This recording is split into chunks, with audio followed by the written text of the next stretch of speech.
a company that increased its valuation from $1 trillion to $2 trillion in just 2 months, and then took only 3 months to go from $2 trillion to $3 trillion.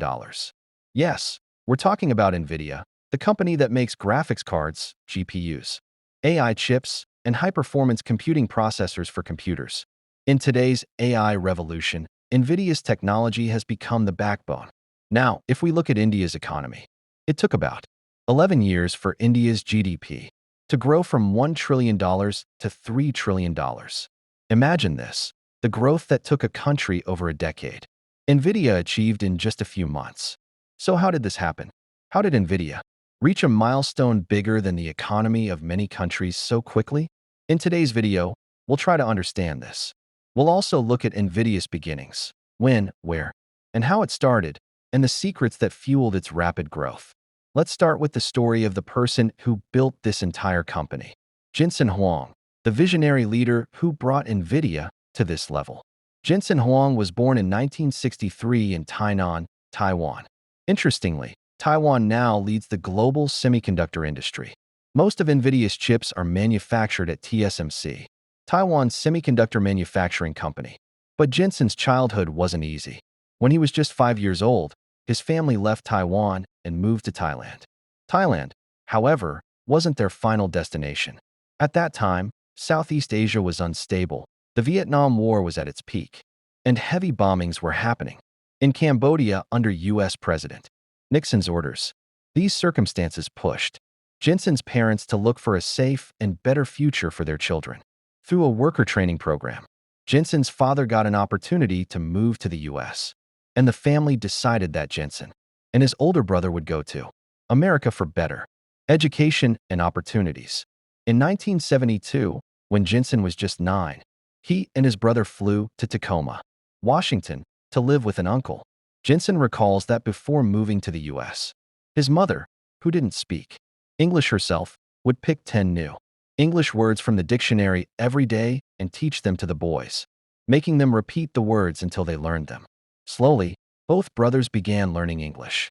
After that, the brothers moved to Kentucky to attend a boarding school and elementary school. But life wasn't easy.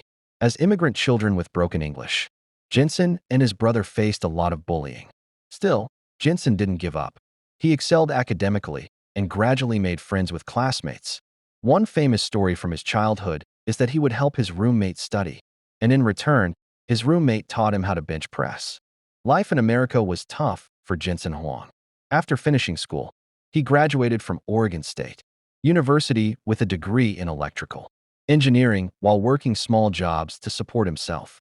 Jensen recalls washing dishes, cleaning floors, and sometimes serving as a busboy in a restaurant, all while carrying textbooks. These experiences built the determination that would one day make him the leader of the world's biggest chip-making company. After his graduation, Jensen earned a master's degree in electrical engineering from Stanford University, deepening his understanding of the field. Stanford exposed him to high-end technology and innovation. After graduation, he started working at LSI Logic designing microprocessors, then moved to AMD, working on chip design. And this is where he realized the computing world needed something new. He noticed that graphics and computing required separate processors. This sparked a new idea. Why not create a processor that could revolutionize the graphics world? Soon, he met two others who shared his vision, Chris Malachowski and Curtis Preem. Together, the three dreamed of starting a company, and that company became NVIDIA.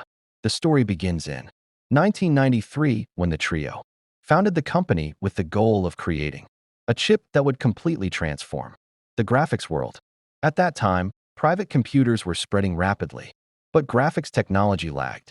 They wanted to create a powerful graphics processor that would take gaming and visual experiences to the next level.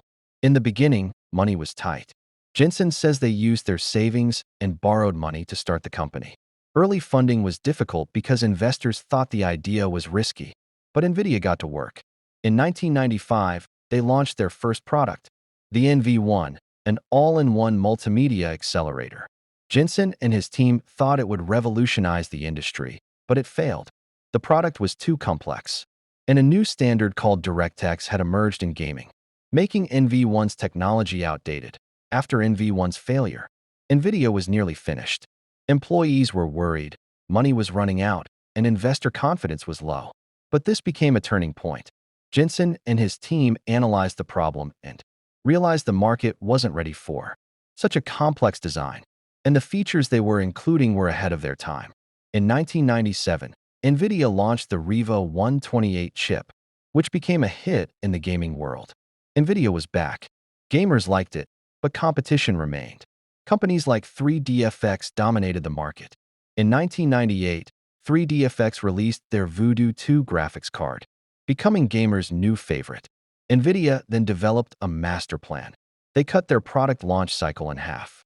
Instead of launching a new chip every 18 to 24 months, they started releasing new and improved chips every 6 months.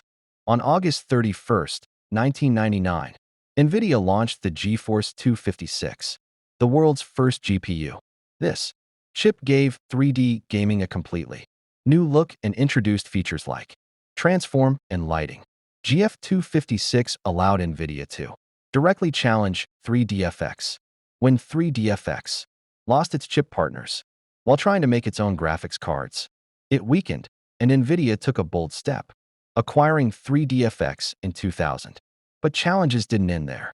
nvidia now faced competition from companies like ATI, later AMD. However, nvidia kept innovating with GF2, GF3, and GF4, launching powerful new GPUs every year. Then came the moment nvidia started thinking beyond graphics.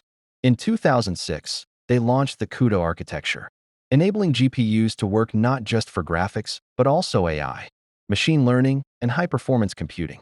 NVIDIA's future strategy completely shifted. It was no longer just a gaming company. It became the king of the AI revolution. By the end of 2022, with the massive success of GPT-AI, NVIDIA's stock price soared. OpenAI's entire data center was powered by NVIDIA GPUs. That's why NVIDIA achieved in 2 to 3 months what it hadn't in 30 years. The company's market valuation skyrocketed, leaving the world amazed, a growth moment few companies ever experience.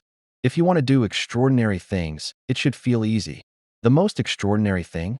Starting from a normal dishwasher busboy and reaching this level.